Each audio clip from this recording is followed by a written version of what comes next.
پہلی نظم کا عنوان ہے کاغذ۔ کاغذ کاغذ زمین سے آسمان تک کا فاصلہ بتا دیتے ہیں۔ واہ کاغذ اپنی شناختی علامت یا کوئی علامتی کمزوری کا سراغ نہیں بتاتے۔ کاغذ چاندنی رات میں سورج کا عکس بن جاتے ہیں۔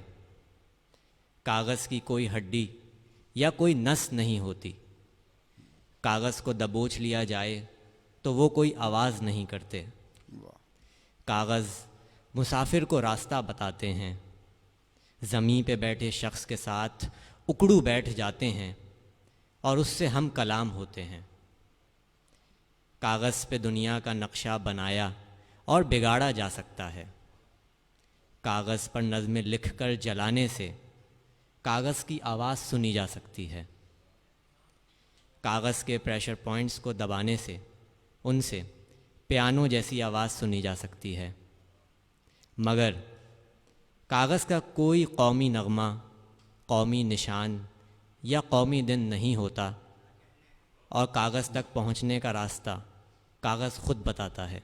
واہ واہ واہ واہ واہ، کیا کہنے بھائی، کیا کہنے، واہ واہ واہ واہ واہ، سبحان اللہ بھائی، سبحان اللہ، کیا کہنے۔ دوسری نظم کا عنوان ہے جڑواں سمندر۔ جڑواں سمندر۔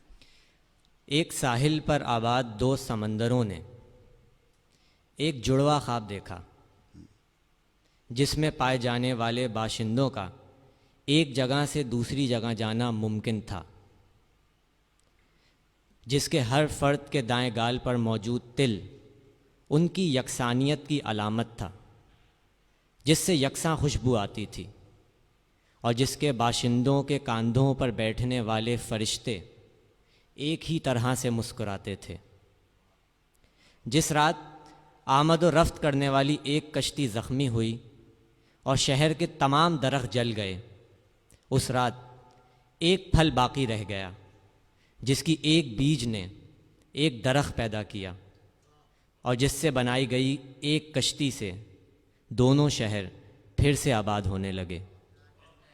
مگر ایک رات ایک سمندر بیدار ہو گیا اور دوسرا سمندر خواب میں ہی رہا، اور ایک شہر سے دوسرے شہر جانے والے واپس آنے میں ناکام رہ گئے۔ واہ واہ واہ واہ واہ واہ واہ، بہت